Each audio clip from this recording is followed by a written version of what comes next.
ഭഗവാൻ ശ്രീകൃഷ്ണൻ അദ്ദേഹം ഗുരുകുലത്തിൽ പഠിക്കുമ്പോൾ കിട്ടിയ സഹപാഠിയായിരുന്നു ഏറ്റവും നല്ല കൃഷ്ണന്റെ സുഹൃത്തായി മാറിയ സുധാമാവ്. അദ്ദേഹത്തിന്റെ പേര് കുചേലൻ എന്നല്ല. ആരാണ്? സുധാമ. അങ്ങനെ ഈ സുധാമാവിന്റെ കൂടെ കൃഷ്ണൻ 64 ദിവസങ്ങൾ ഗുരുകുലത്തിലായിരുന്നു. 64 കലകളാണ് കൃഷ്ണൻ പഠിച്ചത്. എത്ര? അതായത് 64 സബ്ജക്റ്റ് കൃഷ്ണൻ പഠിച്ചു എന്നർത്ഥം. അപ്പൊ അന്നുകൊണ്ട് 64 സബ്ജക്റ്റുകൾ. ഇന്നത്തെ പോലെ ഒരു കാര്യം മാത്രമല്ല കൃഷ്ണൻ പഠിച്ചത്. ഇതൊക്കെ കഴിഞ്ഞ് കൃഷ്ണൻ ദ്വാരകയിലേക്ക് പോയി. സുധാമാവിന്റെ നാട് പോർബന്തറിലാണ്. പോർബന്തറിന് എന്താ പ്രത്യേകത? പോർബന്തറിനൊരു പ്രത്യേകത ഉണ്ടാവും. മഹാത്മാഗാന്ധിയുടെ നാട്. മഹാത്മാഗാന്ധിയുടെ നാട്ടുകാരനായിരുന്നു ആര്? സുധാമ. അല്ലെ സുധാമാവിന്റെ നാട്ടുകാരനായിരുന്നു മഹാത്മാഗാന്ധി. അപ്പൊ അവിടെ നിന്നാണ് സുധാമാവ് പഠിക്കാൻ പോയത്. പഠനമൊക്കെ കഴിഞ്ഞ് സുധാമാവ് കല്യാണമൊക്കെ കഴിച്ചു. കുട്ടികളുണ്ടായോ എന്ന് ഭാഗവതത്തിലില്ല. ഇദ്ദേഹം അത്രമാത്രം ഭഗവത് ഭക്തിയിൽ നിമഗ്നനായി ജീവിച്ചു. ഭഗവാന്റെ ഭക്തിയിൽ അങ്ങനെ ആറാടി ജീവിച്ച ആളാണ് ആര്? സുധാമാവ്. എപ്പോഴും അദ്ദേഹത്തിന് ഭക്തിയിലാണ് താല്പര്യം. രാവിലെ എണീറ്റാൽ തന്നെ അനുഷ്ഠാനങ്ങളുണ്ട്, പലതും പാരായണം വായിക്കും. അപ്പൊ ഭാര്യ പറഞ്ഞു, അങ്ങയുടെ ഇഷ്ടത്തിന് ജീവിച്ചോളൂ. വീട്ടില് ദാരിദ്ര്യത്തിന്റെ ദാരിദ്ര്യം.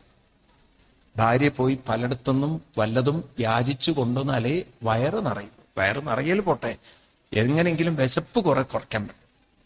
ഭാര്യയ്ക്ക് അതിൽ ഒരു മടിയുണ്ടായില്ല. ഭാര്യ പലയിടത്തും പോയി യാചിച്ചു കൊണ്ടുവരും. അപ്പൊ കുറെ കഴിഞ്ഞപ്പോ ഭാര്യയ്ക്കൊരു വിഷമം. എത്രയൊക്കെ കൊണ്ടുവന്നാലും ഭർത്താവിന് വേണ്ടതൊന്നും കൊടുക്കാൻ പറ്റുന്നില്ലല്ലോ. ഇപ്പൊ ഭാര്യ ഭർത്താവിനോട് ചോദിക്കുകയാണ്, അങ്ങയുടെ സഹപാഠിയല്ലേ കൃഷ്ണൻ? ദ്വാരകാധീശനല്ലേ കൃഷ്ണൻ? സമ്പൽ സമൃദ്ധിയിലിരിക്കുന്ന ആളല്ലേ കൃഷ്ണൻ? ഒന്നുപോയി കണ്ടുകൂടെ അങ്ങക്ക്? ഇപ്പൊ കൃഷ്ണൻ സമ്പൽ സമൃദ്ധിയിൽ, ഇവിടെ സുഹൃത്ത് ദാരിദ്ര്യത്തിന്റെ നടുക്കളത്തിൽ എന്ന് വെച്ചാൽ അത്രയും ദാരിദ്ര്യം. പോയി കണ്ടുകൂടെ? അപ്പൊ സുധാമ പറയാണ്, എന്തിനാ കൃഷ്ണനെ ബുദ്ധിമുട്ടിക്കുന്നത്? പലപ്പോഴും ഭാര്യ പറഞ്ഞു, വേണ്ട ദേവി, വേണ്ട. പിന്നെയും പറഞ്ഞപ്പോ ഒരു ദിവസം പറഞ്ഞു, ശരി, എന്നാൽ ആ മഹാനെ ഒന്ന് ഞാൻ കണ്ടുവരാം. അങ്ങനെ സുധാമാവ് കൃഷ്ണനെ കാണാൻ തീരുമാനിച്ചിട്ട് ഭാര്യയോട് ചോദിക്കാണ്, കിഞ്ചിത് തീയത, എന്തെങ്കിലും ഒന്ന് കൊടുക്കണ്ടേ കൃഷ്ണന്? കാണുമ്പോ ഒന്നുമില്ല, എന്നാലും നോക്കൂ ഭാവന, ആ മനസ്സിലെ സംസ്കാരം നോക്കൂ, എന്തെങ്കിലും ഒന്ന് കൊടുക്കണ്ടേ? ഇത് കേട്ടപ്പോ ഭാര്യ അവിടെ നിന്ന് പോയി ഒരു വീട്ടിൽ ചെന്ന് യാചിത്വാ ചതുരോന്മുഷ്ടീൻ പൃഥുകതണ്ടുലാൻ. യാചിത്വാ എന്ന് പറഞ്ഞാൽ യാചിച്ചു. പൃഥുകതണ്ടുലാൻ എന്ത്? അവില്. പൃഥുകം എന്ന് പറഞ്ഞാൽ അരി കൊണ്ടുണ്ടായ സാധനം. ചതുരോന്മുഷ്ടീൻ. എത്ര കിട്ടി അവില്? 4 പിടി. ശൈലകണ്ഠേന താൻ ബദ്ധ്വ, ഒരു തുണിയിലൊക്കെ അത് കെട്ടി അത് സുധാമാവിന്റെ കയ്യിൽ കൊടുത്തു. അന്നൊന്നും പ്ലാസ്റ്റിക് കവറൊന്നുമില്ല. എന്തേ ഉള്ളൂ? ഒരു തുണിക്കഷ്ണത്തിൽ അത് കെട്ടി. സുധാമാവ് എന്ത് ചെയ്തു? അവിൽക്കിഴിയെടുത്തിട്ട് എന്ത് ചെയ്തു? കക്ഷത്ത് വെച്ചു എന്നാണ് നമ്മൾ കേട്ടത്. ഭാഗവതത്തിൽ അങ്ങനെയൊന്നില്ല. അതാ രാമപുരത്ത് വാര്യർ എഴുതിയപ്പോ അങ്ങനെ എഴുതിയെന്ന് മാത്രം. രാമപുരത്ത് വാര്യരുടെ ആ വള്ളപ്പാട്ടിലാണ് എന്ത്? കക്ഷത്തിങ്ങലിരുക്കിക്കൊണ്ടും. ഭാഗവതത്തിൽ കക്ഷത്ത് വെച്ചു എന്നില്ല. അല്ലെങ്കിൽ നോക്കൂ, ഈ അവിലെ ശീലയിലാക്കി കക്ഷത്ത് വെച്ച്, അതും ഒരു ഏപ്രിൽ മെയ് മാസം, 1 കിലോമീറ്റർ നടക്കുമ്പോഴേക്കും അവിലിന്റെ അവസ്ഥ എന്തായിരിക്കും? പിന്നെ ഭഗവാൻ പറയും, കുറച്ച് പഞ്ചസാരയും കൂടി ഇട്ടോളൂ. അത്ര കുതിർന്നു പോയിട്ടുണ്ടാവില്ലേ? ഉപ്പുരസം നല്ലോണം പിടിച്ചിട്ടുണ്ടാവും. ആരെങ്കിലും കക്ഷത്ത് വെക്കും ഒരു കഴിക്കാനുള്ള സാധനം. നിങ്ങളൊരു വീട്ടില് വിരുന്ന് പോവുകയാണ്, കുറച്ച് ലഡു വാങ്ങിച്ച്, ആരെങ്കിലും പോവോ? അങ്ങനെ കൊണ്ടുപോവോ? ഇല്ല. ഭാഗവതത്തിൽ അങ്ങനെയൊന്നുമില്ല. അദ്ദേഹം രാമൂർത്തി വാര്യർ ഒരു താളത്തിന് എഴുതിയെന്ന് മാത്രം. ഇവിടെ കയ്യിൽ തന്നെ വെച്ച് കൊണ്ടുപോവാണ്. ഒരു കീറ കൊടയുണ്ട്, അതൊക്കെയുള്ളൂ വഴി. വീട് തന്നെ ചോർന്നൊലിക്കുന്ന വീടാണ്. ഇനി പിന്നെ കീറക്കൊട ഉണ്ടാവാതിരിക്കുക. അങ്ങനെ സുധാമാവ് ഒരു മുണ്ട് കൊടുത്ത് അങ്ങനെ പോവാണ്. ആരെ കാണാൻ? കൃഷ്ണനെ കാണാൻ. മനസ്സ് മുഴുവൻ കൃഷ്ണനാമം ചൊല്ലി ചൊല്ലി ചൊല്ലി ചൊല്ലി ദ്വാരകയിലെത്തിയതൊന്നും അറിഞ്ഞില്ല. അന്നാണെങ്കിൽ കൃഷ്ണനാണെങ്കിലോ രാവിലെ മുതൽ വീട് വൃത്തിയാക്കുന്ന പണി. രുക്മിണി ദേവി വെച്ച് എന്താ ഇതൊന്നും കാണാറില്ലല്ലോ. പറഞ്ഞു, ഇന്ന് എനിക്ക് ഒരു അതിഥിയുണ്ട്, ഇരിക്കേണ്ട ഇരിപ്പിടങ്ങളൊക്കെ ശരിയാക്കുക, ജനവാതിലൊക്കെ തുടച്ച് വൃത്തിയാക്കുക. ഇടയ്ക്കിടയ്ക്ക് ഇങ്ങനെ ജനവാതിൽ തുറന്ന് പുറത്തു നോക്കും. അപ്പൊ ഇവര് നോക്കുക, ആരെയാ നോക്കണത്? അപ്പോഴാണ് ദൂരെ നിന്ന് തന്റെ സതീർത്ഥ്യൻ അങ്ങനെ കുടെയൊക്കെ ചൂടി വരുന്നത് കണ്ടതും കൃഷ്ണൻ ഒരു ഇറങ്ങിയ ഓട്ടമാണ്. നേരെ വഴിയിലെത്തി ആ സുധാമാവിനെ കൃഷ്ണൻ ആലിംഗനം ചെയ്തു എന്നാണ്. കെട്ടിപ്പിടിച്ച് അങ്ങനെ തൻ്റെ തോളിൽ അങ്ങനെ ചേർത്ത്. ആ സമയത്ത് കൃഷ്ണന്റെ കണ്ണിൽ നിന്നും കണ്ണുനീര് വന്നു എന്നാണ്. ഭാഗവതത്തിൽ ആ ഒരു വരികളൊക്കെ ഒന്ന് ചൊല്ലി ഞാൻ അങ്ങോട്ട് പോവാം. ഇവിടെ കൃഷ്ണനെ കാണുന്ന സമയത്ത് സുധാമാവ് കൃഷ്ണനുണ്ടായ അനുഭവം, അവിടെ ചെന്ന സമയത്ത് കൃഷ്ണനെ കാണുന്ന സമയത്ത് തം വിലുക്യാച്യുതോരാൽ പ്രിയാപര്യങ്കമസ്ഥിതാം സഹസോത്തായ ജാഭ്യേത്യാം ദോഭ്യം പര്യഗ്രഹിന്മുതാം സഖ്യുപ്രിയസ്യ വിപ്രക്ഷേ അംഗസംഗാതി നിർവൃതാം പ്രീതോ വിമുഞ്ചത ബിന്ദുൻ നേത്രാഭ്യാം പുഷ്കരക്ഷണാം അദോപവേശ്യ പര്യങ്കേ സ്വയം സഖ്യോപഹർഷണം ഉപഹൃത്യാവനിജ്യാസ്യ പാദോ പാദാവനേജനീ അഗ്രഹീ ശിരസാരാജൻ ഭഗവാൻ ലോകപാവന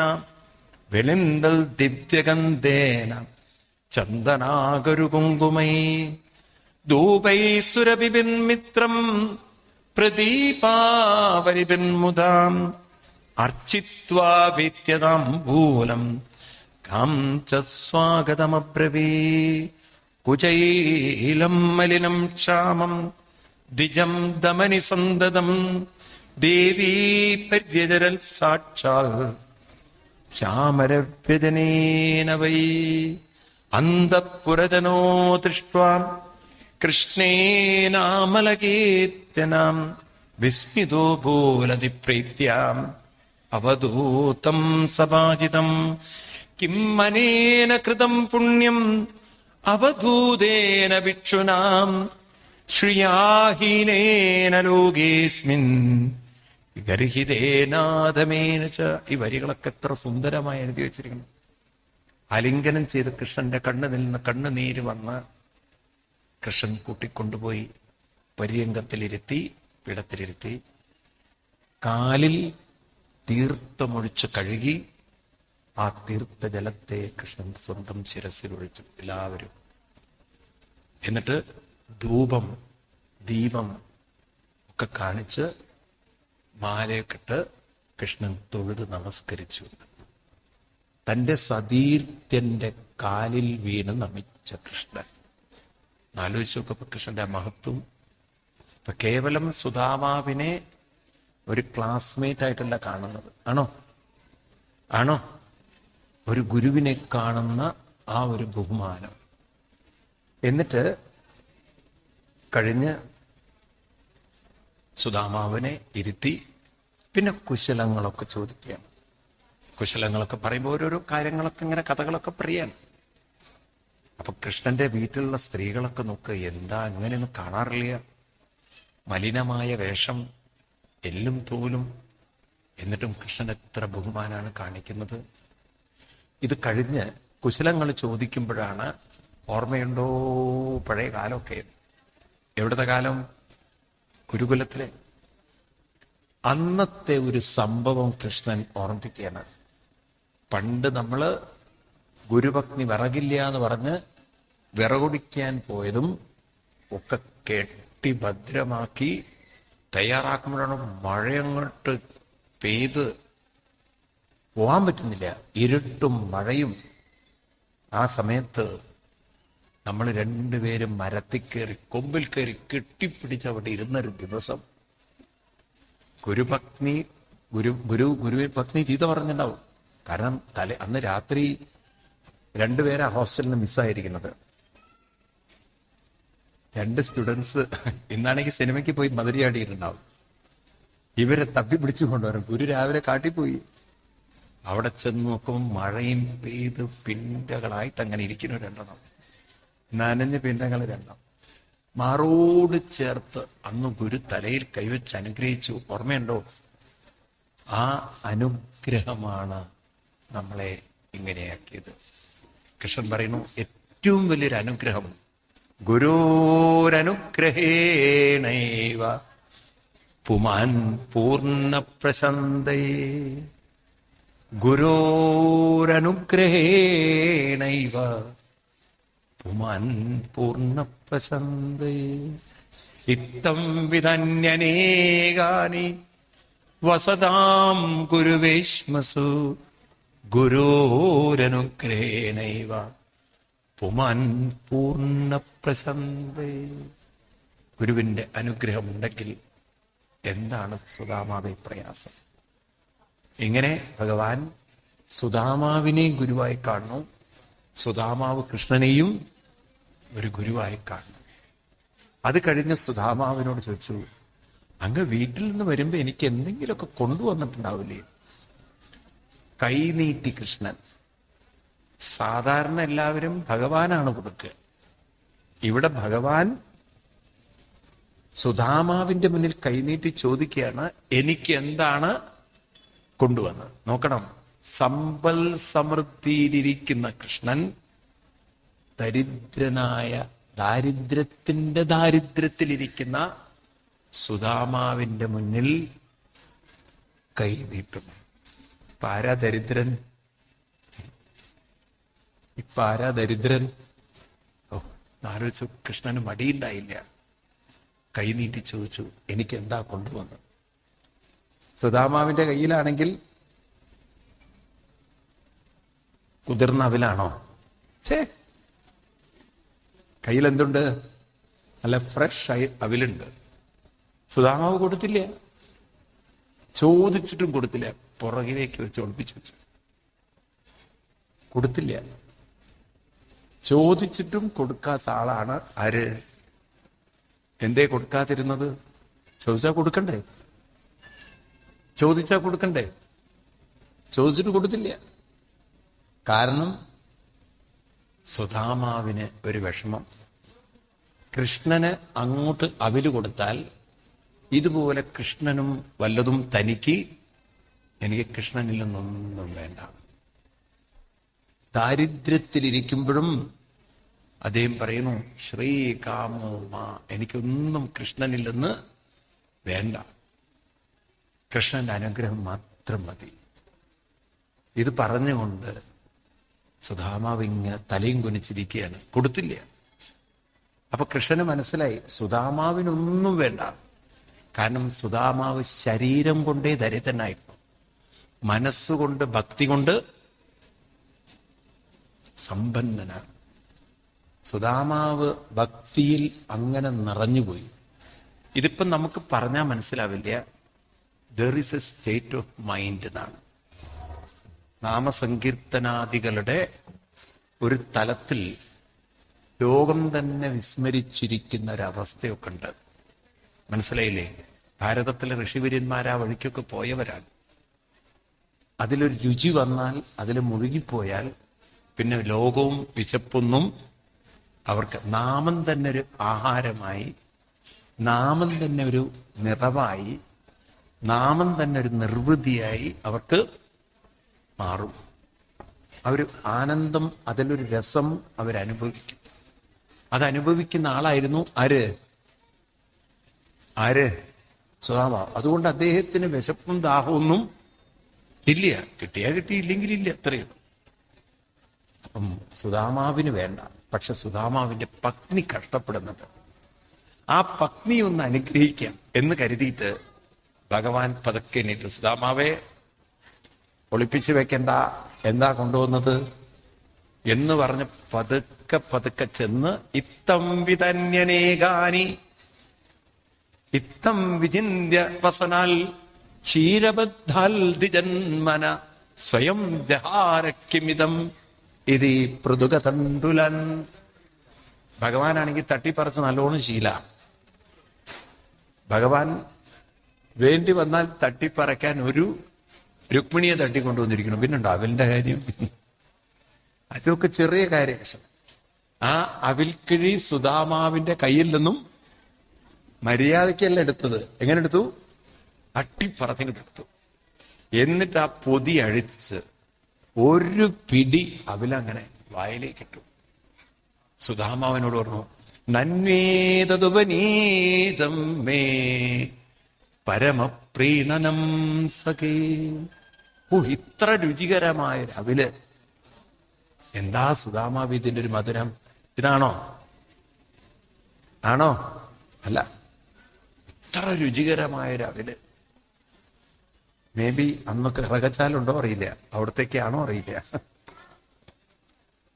രണ്ടാമത്തൊരു പിടിയും കൂടി എടുത്തു വായിലേക്ക് ഇട്ടാൻ വേണ്ടി ഇങ്ങനെ പിടിക്കുമ്പോഴേക്കും സാക്ഷാൽ ശ്രീ ജഗൃഹേ ഹസ്തം. അതുവരെ വെഞ്ചാമരം വീശിക്കൊണ്ടിരുന്ന രുക്മിണീദേവി ഒരൊറ്റ പിടുത്താണ്. എവിടെ? കഴുത്തിലല്ല, കയ്യില്. എന്താ കൃഷ്ണന് വല്ല ഷുഗറിന്റെ പ്രശ്നമുണ്ടോ? ഇന്നിപ്പോ ഷുഗറുള്ള ഭർത്താവാണല്ലോ. പായസൊക്കെ അധികം എടുത്താൽ ഭർത്താവിന്റെ കൈ പിടിക്കില്ലേ ഭാര്യ? കാരണം ഒരുവിധം ഇരിക്കുന്നതൊക്കെ ബോർഡറിന് അപ്പുറത്തും ഇപ്പുറത്തൊക്കെ ഇരിക്കുന്നവരാ. ഇവിടെ സുധാമാവിന്റെ അവില് കഴിക്കുന്ന കൃഷ്ണനെ ഒരു പിടി കണ്ണിലേക്ക് നോക്കി, വേണ്ട ഭഗവാനെ, ഇനി മതി. കാരണം രുക്മിണീദേവിക്ക് അറിയാം ഈ അവില് കഴിക്കുമ്പോൾ കൃഷ്ണൻ അവില് കഴിക്കല്ല. സുധാമാവിന്റെ വീടൊക്കെ പൊളിച്ച് കോൺട്രാക്ട് കൊടുത്തു, പണി നടക്കുക അവിടെ. അതിന്റെ വർക്ക് നടന്നുകൊണ്ടിരിക്കുക. അതിലുള്ള എല്ലാ സാധനങ്ങളും കൊടുത്ത് രുക്മിണീദേവിയെ പോലും അവിടുത്തെ ദാസിയായിട്ട് പറഞ്ഞയക്കാൻ കൃഷ്ണൻ ഒരു നിമിഷം ചിന്തിച്ചു എന്നാ പറയുന്നത്. അവിടെ പോയി കുറച്ച് ദിവസം ജോലി ചെയ്യട്ടെ രുക്മിണി. അയ്യോ ഭഗവാൻ, എന്നെ പറഞ്ഞേക്കല്ലേ. ഇപ്പൊ രണ്ടാമത്തെ പിടി എങ്ങാനും കൃഷ്ണൻ കഴിച്ചാൽ രുക്മിണീദേവിക്ക് ട്രാൻസ്ഫർ ഓർഡറാണ്. എവിടേക്ക്? അയ്യോ എന്നെ പറഞ്ഞേക്കില്ല, ഞാനിവിടെ ഇരുത്തോളാം ഭഗവാനെ, എന്നെ ഇവിടെ എന്താ. അപ്പൊ പിന്നെ ഭഗവാൻ കഴിച്ചില്ല, അല്ല രണ്ടാമത്തെ പിടി കഴിച്ചില്ല. അത് കഴിഞ്ഞ് അവിലൊക്കെ കൊടുത്ത് കുശലങ്ങളൊക്കെ പറഞ്ഞ് ഓരോ കഥകളൊക്കെ പറഞ്ഞ് സുധാമാവ് പറഞ്ഞു, കൃഷ്ണ ഇനി കാത്തിരിക്കില്ല, ഞാൻ പോവുകയാണ്. അല്ലല്ലല്ല, ഇന്ന് അവിടെ താമസിക്കണം, കുറച്ച് ദിവസമൊക്കെ കഴിഞ്ഞിട്ട് പോയാൽ മതി സുധാമാവെ. അങ്ങനെ അവിടെ കിടന്നു. പിറ്റേ ദിവസം കൃഷ്ണൻ എണീക്കുന്നതിന് മുമ്പ് സുധാമാവ് എണീറ്റ് പോകുന്നു. കാരണം സുധാമാവിനൊരു പേടി, കൃഷ്ണൻ വല്ലതും തൻ്റെ കയ്യിൽ തരുമോ എന്ന്. തന്നു കഴിഞ്ഞാൽ പിന്നെ അതന്നെയായിരിക്കും ചിന്ത, അല്ലേ? ആണോ?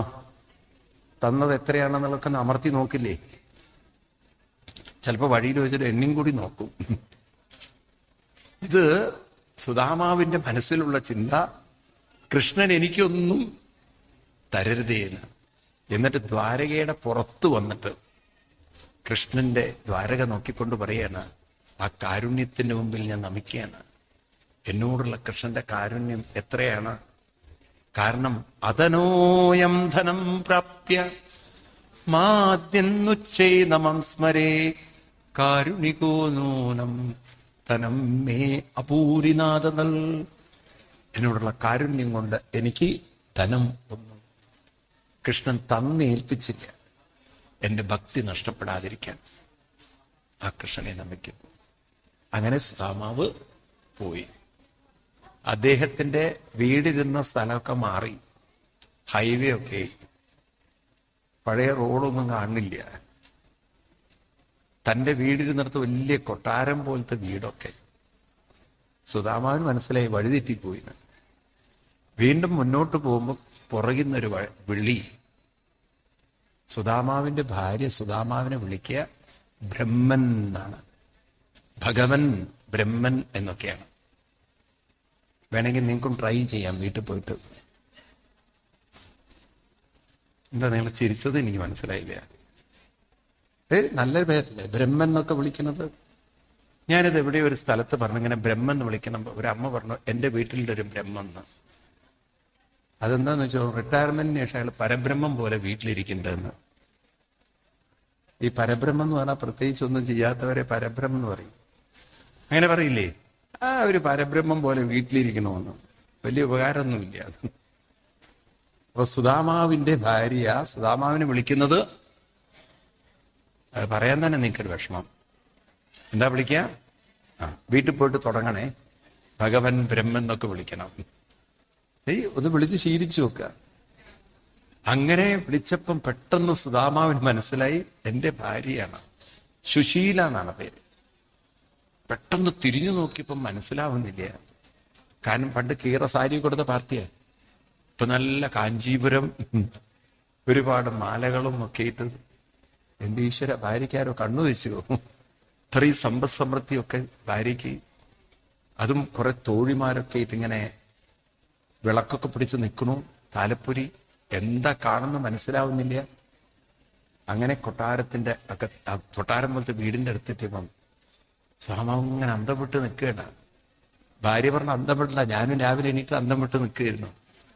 ഇന്നലെ ഉറങ്ങിയതേ ഓർമ്മയുള്ളൂ. രാവിലെ ആയപ്പം വീട്ടില് തോഴിമാരും രാവിലെ തന്നെ ഒരു ബഹളം. ചുടുവെള്ളം വേണോ, കാപ്പി വേണോ, ചായ വേണോ, പുട്ട് വേണോ, കടല വേണോ, ഒന്നിനും ഒരു കുറവില്ല. എല്ലാം സമ്പൽ സമൃദ്ധം.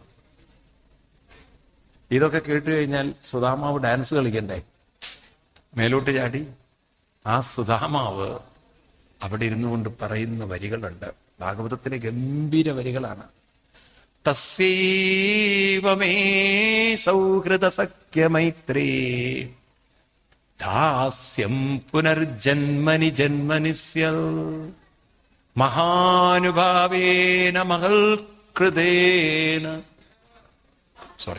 മഹാനുഭാവേന ഗുണാലയേന വിഷജ്ജതത്തൽ പുരുഷ പ്രസംഗ തസ്സൈവമേ. ഭഗവാനെ, ഇനിയും ഞാൻ ദരിദ്രനായി തന്നെ ജനിക്കണേന്ന്. മേ ജന്മനി ജന്മനിസ്യ. പക്ഷെ രണ്ട് കാര്യങ്ങൾ വേണം. ഒന്ന് നാമസ്മരണവും, രണ്ട് മഹാത്മാക്കളുമായിട്ടുള്ള സമ്പർക്കവും. അത് നഷ്ടപ്പെടരുത്. സത്സംഗഭാഗ്യം, ഭാഗ്യമൊക്കെ എനിക്ക് വരും. ഇത് വരാൻ പാടാണ്. ഏത്? സത്സംഗം കിട്ടാനും എപ്പോഴും നാമസ്മരണം ചെയ്യണം എന്നതും അത്ര എളുപ്പം കിട്ടില്ല. അതിനുള്ളൊരു ഭാഗ്യം മാത്രം തന്നാൽ മതി, വേറൊന്നും വേണ്ട. ഇപ്പൊ നാമസ്മരണത്തിലൂടെ എന്തും നേടിയെടുക്കാം എന്നത് സുദാമാവ് നമുക്ക് കാണിച്ചു തരാം. ഒന്നുമില്ലാത്ത സുദാമാവിന്റെ സമ്പത്ത് ഏതായിരുന്നു? എന്തുമാത്രമായിരുന്നു? ആ നാമസമ്പത്തിലൂടെ തന്നെ ഇതെല്ലാം നേടിയെടുക്കാം. അതിപ്പോ ഞാൻ നിങ്ങൾക്ക് പറഞ്ഞാൽ മനസ്സിലാവില്ലേ. ജീവിതത്തിലൂടെ കടന്ന് പോ. ദരിദ്രനായി ജീവിച്ച ആളാണ് രാമകൃഷ്ണ പരമഹംസർ. ഒന്നും ഉണ്ടായിരുന്നില്ല അദ്ദേഹത്തിന്. ആ രാമകൃഷ്ണ പരമഹംസരുടെ ശിഷ്യൻ, ലോകോത്തര ശിഷ്യൻ അല്ലേ? ആണോ? നിങ്ങൾ എന്തെങ്കിലുമൊക്കെ ഈ ഹിമാലയത്തിൽ പോകുമ്പോൾ ഉത്തരകാശി എന്ന് പറഞ്ഞൊരു സ്ഥലമുണ്ട്. ഉത്തരകാശി ഗംഗോത്രിക്ക് പോകുന്ന വഴിയാണ്. അവിടെ പണ്ടൊരു സ്വാമിജി ഉണ്ടായിരുന്നു. അദ്ദേഹത്തിന്റെ പേര് തപോവനം എന്നാണ്. ആരാണ്? ഒരു ചെറിയ, നമ്മുടെ നാടൻ ഭാഷ പറഞ്ഞ ചെറ്റക്കുടിൽ, ഒരു കുടിൽ, അതിൻ്റെ ഉള്ളിൽ ജീവിച്ചാണ്. ആ സ്വാമികളുടെ ശിഷ്യനാണ് ലോകം മുഴുവൻ സുപ്രസിദ്ധനായ സ്വാമി ചിന്മയാനന്ദൻ. അദ്ദേഹത്തിന്റെ ശിഷ്യനാണ്. മനസ്സിലാവുണ്ടോ? ഒരു ഗുരുത്വം എന്ന് പറയുന്നതാണ് ഇന്ന് ലോകത്തിലെ ഏറ്റവും കൂടുതൽ വാല്യൂ ഉള്ള സ്റ്റോക്സ്, ഏറ്റവും വലിയ ഷെയർസ് ഉള്ള കമ്പനി, വാല്യൂ ഷെയർസ് ഉള്ള കമ്പനി ആപ്പിൾ കമ്പനിയാണ്. ആപ്പിൾ ഐഫോണുകള്, ഐവാച്ചുകള്, ഐമാക്കുകള് കേട്ടില്ലേ? ഉണ്ടോ? ലോകത്തിലെ യൂറോപ്പ് മുഴുവൻ അവരുടെ കയ്യിലാണ് മാർക്കറ്റ്. ഒരു വാച്ചിനോ ഒരു മൊബൈലിനൊക്കെ ലക്ഷങ്ങളാണ് വില. ഇപ്പം 14 വില വരുന്നത് 75,000, 1 ലക്ഷം, 1.5 ലക്ഷം. ഇത്രയും എക്സ്പെൻസീവ് ആയിട്ട്. ഇതിന്റെ സ്ഥാപകൻ എന്ന് പറയുന്നത് അദ്ദേഹത്തിന്റെ പേര് സ്റ്റീവ് ജോബ്സ് ആണ്. കടബാധ്യത കൊണ്ട് ആത്മഹത്യയിലെത്തിയ ആളാണ്. അദ്ദേഹത്തിനെ ഒരിക്കൽ ആരോ ഇന്ത്യയിലേക്ക് പറഞ്ഞേക്കാൻ, അദ്ദേഹം എത്തുന്നത് അന്ന് ഉത്തരേന്ത്യയിലെ ഹിമാലയത്തിലെ ഒരു സ്വാമിജി ഉണ്ടായിരുന്നു. അദ്ദേഹത്തിന്റെ പേര് നീം കറോളി ബാബ എന്നായി. ആരാണ്? നീം കറോളി. വിദ്യാഭ്യാസമൊന്നുമില്ല, ഒരു വിദ്യാഭ്യാസമില്ല. പക്ഷെ ജപിച്ച് ജപിച്ച് ജപിച്ച് അദ്ദേഹം എപ്പോഴും നാമജപമാണ്. ഈ നീം കറോളി ബാബയുടെ ആശ്രമത്തിൽ അദ്ദേഹം താമസിച്ച 1 മാസം. അവിടെ ഇങ്ങനെ ഭക്ഷണമൊക്കെ കിട്ടും ഇഷ്ടമാതിരി. ബാബയുടെ ആശ്രമത്തിൽ ഇങ്ങനെ ആൾക്കാർ വരും. പോകുന്ന സമയത്ത് പറഞ്ഞു, ബാബ ബ്ലെസ് മീ. ആ സമയത്ത് ആരോ ബാബയ്ക്കൊരു ആപ്പിൾ കൊടുത്തിരുന്നു. അങ്ങനെ പലരും വരും, കൊടുക്കും. അപ്പൊ ഇദ്ദേഹം ബ്ലെസ് മീ എന്ന് പറഞ്ഞപ്പോ ഈ ബാബ അവിടുന്ന് ഒരു ആപ്പിൾ എടുത്ത് ഒരു കട്ടി പട്ടേറ് വെച്ച് കൊടുത്തു. അദ്ദേഹത്തിന്റെ ഉള്ളിൽ അങ്ങോട്ട് സ്പാർക്ക് പോലെ അടിച്ചു. ആപ്പിളിന്റെ ഒരു കഷ്ണം മുറിച്ച ആപ്പിൾ ഉണ്ടല്ലോ, നീം കറോളി ബാബ കടിച്ച ആപ്പിൾ. നിങ്ങൾ വല്ലവരും കേട്ടിട്ടുണ്ടോ അത്? ഇന്ന് ലോകത്തിന്റെ സമ്പത്തിന്റെ ഏറ്റവും ടോപ്പിൽ നിൽക്കുന്ന കമ്പനിയാണ്. അതാണ് ഭാരതത്തിന്റെ സംസ്കൃതി. മനസ്സിലായില്ലേ? സ്റ്റീവ് ജോബ്സ് തന്റെ ഓട്ടോബയോഗ്രഫി പറയുന്നുണ്ട്, ഇതൊന്നും എൻ്റെ അല്ല, ഇതെല്ലാം ഗുരുവിന്റെ ഒരു അനുഗ്രഹമാണ്. ഇതൊന്നും എൻ്റെ അല്ല. പാവം 53-ാമത്തെ വയസ്സിൽ അദ്ദേഹത്തിന് പാൻക്രിയാസ് ക്യാൻസർ വന്ന് മരിക്കുമ്പോൾ എനിക്ക് മരണത്തെ പേടിയില്ല, കാരണം ഞാൻ എന്നോ മരിച്ചുപോയ ആളാണ്. ഇതെല്ലാം ഗുരുവിന്റെ അനുഗ്രഹം കൊണ്ട് നേടിയെടുത്തതാണ്, ഒന്നും എൻ്റെ അല്ല. ഇത് പറയാൻ അദ്ദേഹത്തിന് സാധിച്ചത് ഭാരതത്തിന്റെ മഹത്വമാണ്. എന്തെങ്കിലുമൊക്കെ പോകണം, യാത്ര ചെയ്യണം, ഭാരതത്തിലുടനീളം സഞ്ചരിക്കണം. ഇവിടെ ഇരുന്ന് ഇട്ടാവട്ടത്തിലിരുന്ന ഒന്നും മനസ്സിലാവില്ല. ചരിത്രങ്ങളുടെ ഭൂമിയാണ് ഭാരതം, അത്ഭുതങ്ങളുടെ ഭൂമിയാണ് ഭാരതം. അതുകൊണ്ടാണ് അബ്ദുൽ കലാം സാറിനെ പോലുള്ള ശാസ്ത്രജ്ഞന്മാര്, ശാസ്ത്രത്തിന്റെ ഉന്നതിയിലെത്തിയ ആള് അവസാനം എഴുതി വെക്കുന്ന ബുക്ക് മൈ അസോസിയേഷൻ വിത്ത് സ്വാമി പ്രമുഖ് മഹാരാജ്. സയൻസിനെ കുറിച്ചല്ല, ആത്മീയതയെ കുറിച്ച്. എന്താ അബ്ദുൽ കലാം സാറിന് സയൻസിന് വല്ല കുറവുണ്ടോ? എന്തേ ഇതൊക്കെ എഴുതി വെക്കാൻ കാരണം? ഇതൊന്നും നമ്മൾ കേൾക്കില്ല. ഈ കേരളത്തിൽ വളരെ നെഗറ്റീവായിട്ട് അതൊക്കെ കാണുന്നത്. എനിക്ക് കുട്ടികളോടൊക്കെ പറയാനുള്ളത്, ഇതും കേട്ട് നിങ്ങളുടെ ജീവിതം സ്പോയിൽ ചെയ്യരുത്. സത്യം അന്വേഷിച്ച് കണ്ടെത്തണം, യാത്ര ചെയ്യണം. ഭാരതത്തിൽ മാത്രം യാത്ര ചെയ്താൽ നിങ്ങൾക്ക് മനസ്സിലാവും എന്താ ജീവിതം എന്ന്. മനസ്സിലായില്ലേ? ഭാരതത്തിൽ മാത്രം യാത്ര ചെയ്താൽ. കാരണം അങ്ങനെയുള്ളൊരു മഹാത്മാക്കളുടെ ഭൂമിയാണ് ഏത് ഭാരതം.